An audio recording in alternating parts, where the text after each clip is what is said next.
Ronaldo destroyed Rooney at the World Cup, then walked back into training with him 6 weeks later, and United fans never found out what happened next. This is that story. Germany, 2006. The world is watching. England versus Portugal. Two nations. One brutal collision.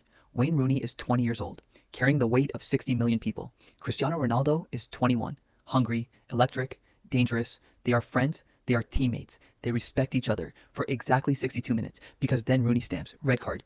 England finished, and there is Ronaldo, right there, gesturing to the referee. His teammate, his friend, gone.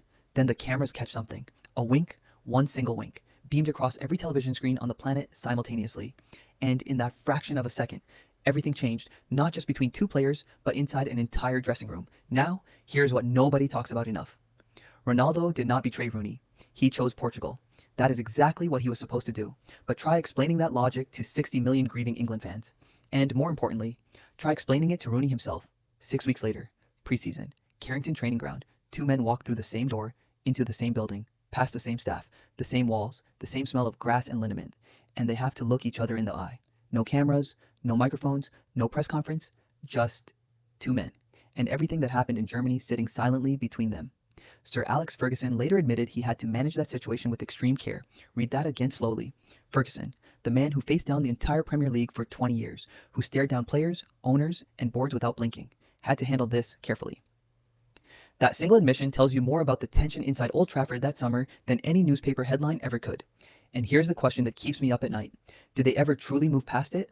Or did that wink leave a crack? So small nobody could see it, but deep enough to matter. But 2006 is just the beginning, because what happened in 2010 is something most football channels never fully explain. South Africa, Patrice Evra, United's heartbeat, their leader, their captain in everything but name at Old Trafford, goes to South Africa wearing the France armband and walks directly into the most catastrophic dressing room collapse in World Cup history. Players refusing to train, a full squad mutiny, broadcast live across the world, and Evra standing at the center of it. Now, think about what happens next. The tournament ends in humiliation, and Evra has to come home. Not home to France, home to Manchester, home to Carrington, home to Sir Alex Ferguson, the same man who demanded total professionalism from every player, every single day, without exception, without excuse. That conversation behind closed doors. I would give anything to have heard it. But here's what I know for certain. Players carry World Cup wounds back to their clubs. The humiliations, the arguments, the chaos. They do not disappear on the flight home. They follow players into training sessions, into their sleep, into their performances on Saturday afternoon. And United fans in 2010 and 2011 wondered why certain players looked distant, disconnected, like something was missing. Now you know why. Now we reach the moment that genuinely hurts.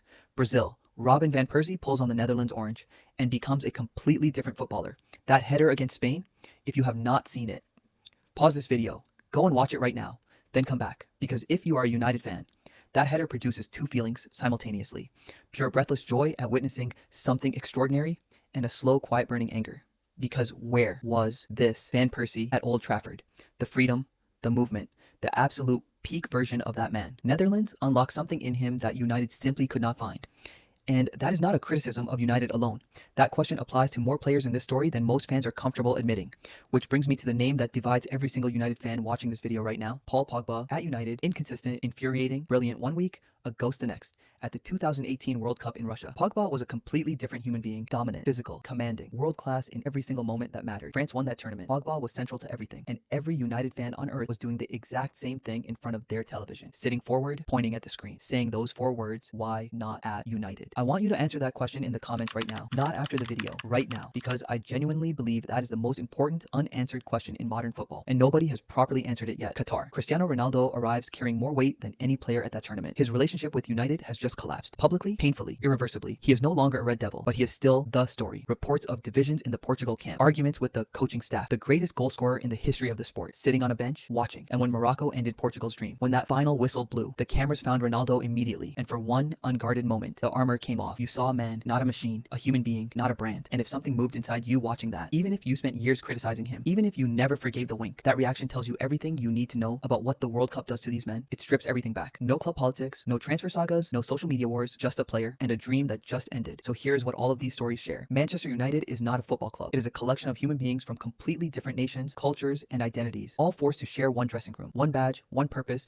until the World Cup arrives and reminds every single one of them who they were before they ever put on a red shirt. And that reminder is powerful. Powerful enough to divide, to expose, to liberate. Ronaldo was liberated enough to wink. Evra was exposed enough to be broken. Van Persie was liberated enough to fly. Pogba was liberated enough to conquer the world. And United fans were left behind, watching all of it, asking the same question every single time. Why can we not have that version? Every week, the next World Cup is coming. New United players will answer their nation's calls. Old tensions will resurface. New ones will be born on pitches far from Old Trafford, and somewhere in a stadium, under floodlights, in front of billions of watching eyes. Two United teammates will face each other, and one of them will do something that nobody sees coming. You are going to want to be here when that happens. Subscribe right now. Hit that notification bell, because this channel exists for exactly these stories. The ones underneath the surface. The ones that cameras almost miss. The ones that change everything. And before you go, one question. Which moment hit you hardest? Ronaldo's wink? Van Persie's header? Pogba lifting that trophy? Or Ronaldo's tears in Qatar? Tell me below, because that conversation is exactly why this channel exists. We are just getting started.